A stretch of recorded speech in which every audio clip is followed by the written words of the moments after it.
once again welcome back to the Glory Sister classes and today we will solve exercise 3.4. ठीक है, तो इसमें सबसे पहला क्या करना है, find the principal and the general solution of the following equations. ठीक है, कुछ समीकरण दिए हुए हैं, उसके हमें प्रिंसिपल सॉल्यूशन और जनरल सॉल्यूशन हमें क्या करना है, ज्ञात करना है. ठीक है, तो सबसे पहले है पहला जो दिया है 10x = √3. तो 10 का जो मान दिया है पॉजिटिव दिया है. ठीक है, और एक कहाँ पे होगा पॉजिटिव 10 किस में होता है, पहले में और तीसरे में होता है. ठीक है, तो सबसे पहले प्रिंसिपल सॉल्यूशन निकालेंगे. प्रिंसिपल सॉल्यूशन में जो हमारा x का वैल्यू होता है वो > 0 और <= 2π के बीच होता है. ठीक है, तो इसके हमें दो प्रिंसिपल सॉल्यूशन मिलेंगे. ठीक है, तो यहाँ से हम लिख सकते हैं 10x = √3 किसका मान होता है, 10 60 डिग्री यानी π/3 का. ठीक है, तो x = क्या हो गया, π/3 जो कि फर्स्ट क्वाड्रेंट का है. और तीसरे क्वाड्रेंट में भी 10 का एक मान पाया जाएगा. कौन सा मान, तीसरे क्वाड्रेंट क्या होता है, पाई प्लस एक्स होता है. ठीक है, हाँ दूसरा होता है पाई माइनस एक्स. ठीक है, तो पाई प्लस एक्स, तो 10x = लिख सकते हैं 10 पाई प्लस एक्स का अभी एक वैल्यू निकालें π/3, ये हो जाएगा. ठीक है, तो यहाँ से x = क्या जाएगा, डायरेक्ट हम लिखेंगे 3 1 4 4 π/3. तो x के दो वैल्यू मिल गए, दो प्रिंसिपल सोल्यूशन मिल गए. तो हम यहाँ से लिख देंगे PS = PS यानी प्रिंसिपल सोल्यूशन. कौन कौन, PS x. ठीक है, पूरा लिख देते हैं प्रिंसिपल सॉल्यूशन. ठीक है, प्रिंसिपल सॉल्यूशन x = π/3 एंड 4 π/3. अब इसका व्यापक समीकरण यानी जनरल सॉल्यूशन क्या होगा. हम जानते हैं कि अगर 10x = 10y होता है तो फार्मूला हमने क्या बनाता है, जनरल सॉल्यूशन का. जनरल सॉल्यूशन के लिए हमने फार्मूला पढ़ा था. अगर 10x = 10y है तो x = क्या होता है, nπ + y. तो यहाँ पे क्या था आपका, यहाँ पे आपका x = क्या जाएगा, nπ प्लस छोटा वाला लेंगे, ये जो π/3 है.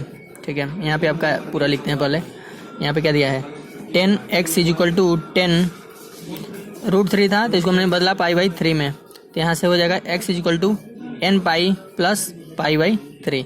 तो ये आपका हो गया जनरल सोल्यूशन. यहाँ से लिख देंगे जनरल सोल्यूशन x = nπ + π/3. तो ये था क्वेश्चन नंबर फर्स्ट का सोल्यूशन. अब देखते हैं क्वेश्चन नंबर सेकंड दिया हुआ है sec x = 2. लेकिन हमें सेक में फार्मूला पता नहीं है तो हम इसको सबसे पहले कॉस में बदलेंगे. तो इसको हो जाएगा 1/cos x = 2. इसको उल्टा करेंगे तो यह साइड भी उल्टा होगा. तो cos x = क्या जाएगा, 1/2.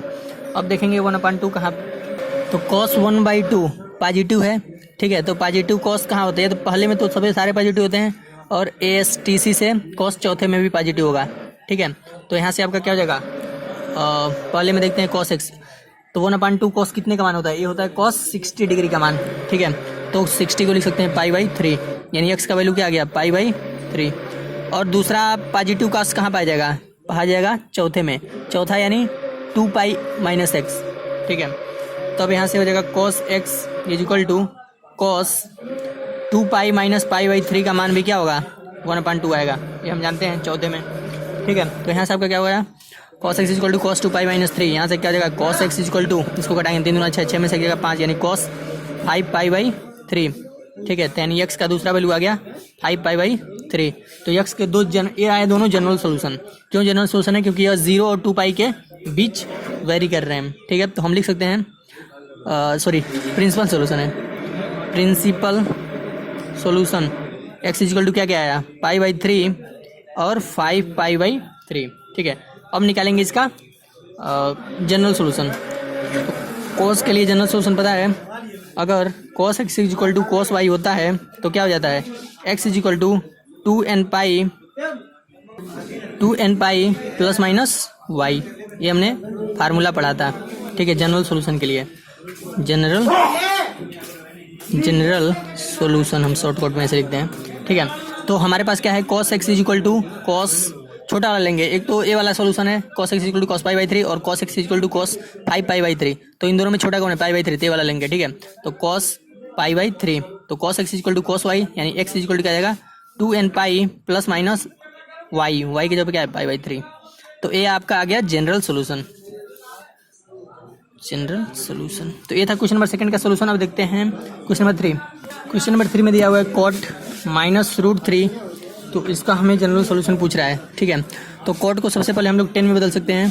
तो अगर हम इसको 10x में बदलेंगे तो ये उल्टा हो जाएगा 1/√3, ये हमें पता है. ठीक है, तो अब देखिए, अब ये माइनस में दिया है. ठीक है, तो 10 माइनस कहाँ होता है, ASTC पहले में और तीसरे में 10 तो प्लस होगा, बाकी इन दोनों में, दूसरे में यानी और तीसरे क्वाड्रेंट में क्या होगा, माइनस होगा 10 और बाकी, ठीक है ये हमें पता है, तो 10 माइनस होगा। तो दूसरे में क्या होता है 10, ये तो है 30 का मान, तो दूसरा क्या होता है पाई माइनस एक्स यानी पाई माइनस 30, 30 यानी पाई बाई 6, ठीक है ये हमें पता चल गया। अब क्या करेंगे, यहाँ से हमारा x का वैल्यू क्या हो जाएगा, यहाँ से हम लिख सकते हैं 10x इक्वल टू 10, अबे 6 में से एक जगह 5, 5 पाई बाई, ये में घटाना तो आता ही है, तो यहाँ से x इक्वल टू क्या जाएगा 5 पाई बाई 6। दूसरा 10 का माइनस कहाँ वैल्यू मिलता है, चौथे क्वाड्रेंट में, चौथे में, ठीक है चौथे क्वाड्रेंट में मिलता है। तो यहाँ से हो जाएगा 10x इक्वल टू 10, चौथा में कैसे लिखते हैं 2 पाई माइनस x लिखते हैं, और पाई 1/3 किसका मान है 30 डिग्री यानी पाई बाई 6, ठीक है। तो यहाँ से आपका क्या हो जाएगा 10x इक्वल टू 10, 6 दूना 12, 12 में से एक जाएगा 11, 11 पाई बाई 6, तो यहाँ से x का दूसरा वैल्यू क्या आ गया 11 पाई बाई 6, ठीक है। जब व्यापक समीकरण लिखते हैं 10 के लिए तो हमें पता है 10x इक्वल टू 10y अगर है तो व्यापक समीकरण क्या हो जाता है x equal to n pi plus y, ठीक है। इसी तरह से अगर हमारे पास 10x इक्वल टू छोटा वाला लेंगे, छोटा वाला कौन है 5 पाई बाई 6, ये 11 पाई बाई 6, ये वाला नहीं लेंगे, ये वाला लेंगे। 10x equal to 5 pi by 6, तो यहाँ से x इक्वल टू क्या जाएगा n pi plus y, y की जगह क्या है 5 पाई बाई 6, तो ये हो जाएगा आपका इसका जनरल सॉल्यूशन, ऐसे हमने लिख दिया, ठीक है। और ये दोनों क्या मिला हमें प्रिंसिपल सॉल्यूशन, ये प्रिंसिपल सॉल्यूशन मिल गया और ये भी मिल गया प्रिंसिपल सॉल्यूशन, ठीक है। अब देखते हैं क्वेश्चन नंबर 4। क्वेश्चन नंबर 4 दिया है कोसेक इक्वल टू -2, तो कोसेक को सबसे पहले साइन में बदलेंगे क्योंकि हमें फार्मूला साइन में पता है, ठीक है। क्या करेंगे इसको लिख सकते हैं 1 साइन एक्स इक्वल टू है -2 अपन 1 लिख सकते हैं, दोनों पक्षों को उल्टा कर देते हैं, तो ये हो जाएगा साइन एक्स इक्वल टू -1/2 और -1/2 किसका मान होता है पाई बाई 6 यानी 30 डिग्री का मान, ठीक है। तो माइनस साइन क्या दिया है, माइनस चिन्ह दिया है, तो हमारा साइन माइनस किस में होता है, पहले में तो नहीं होगा, सभी प्लस होते हैं, दूसरे में साइन प्लस होता है, तीसरे में और चौथे में क्या होगा हमारा साइन माइनस होगा, ठीक है।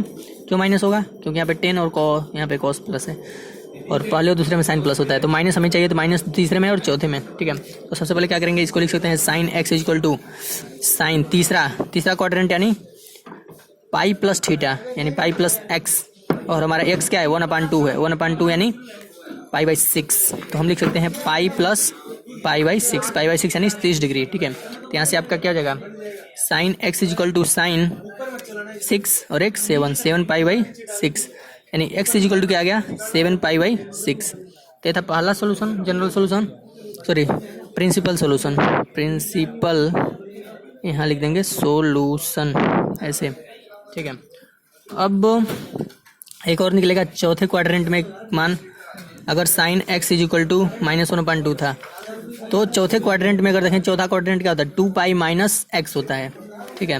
यानी हो जाएगा -1/2 जो मान होगा चौथे क्वाड्रेंट में साइन 2 पाई माइनस एक्स यानी पाई बाई 6, यह तो जनरली 30 डिग्री का मान होता है 1/2 यानी पाई बाई 6, तो यहाँ से आपका क्या हो जाएगा साइन एक्स इक्वल टू क्या लिखेंगे साइन 6 दूना 12, 12 में से जाएगा 11 पाई बाई 6, तो यहाँ से एक्स इक्वल टू क्या हो गया 11 पाई बाई 6, तो ये हो गया दूसरा प्रिंसिपल सोल्यूशन ऐसे शॉर्टकट में लिखते हैं, ठीक है। अब इसका निकालेंगे जनरल सोल्यूशन, तो साइन के लिए हमें जनरल सोल्यूशन पता है, अगर sine x equal to sine y होता है तो जनरल सोल्यूशन क्या हो जाएगा, general solution x equal to क्या हो जाएगा n पाई प्लस -1 पे पावर n इंटू वाई, तो यानी ऐसा हो जाता है। तो यहाँ हो जाएगा साइन एक्स इक्वल टू क्या है, छोटा वाला लेंगे, छोटा वाला क्या है 7 पाई बाई 6 और यह है 11 पाई बाई 6, तो हो जाएगा साइन 7 पाई बाई 6, तो x इक्वल टू क्या आ जाएगा n pi plus -1 into n into y, ठीक है। तो ये हो गया इसका जनरल सोल्यूशन, ठीक है, ऐसे लिखेंगे। तो ये था क्वेश्चन नंबर 4 का सोल्यूशन।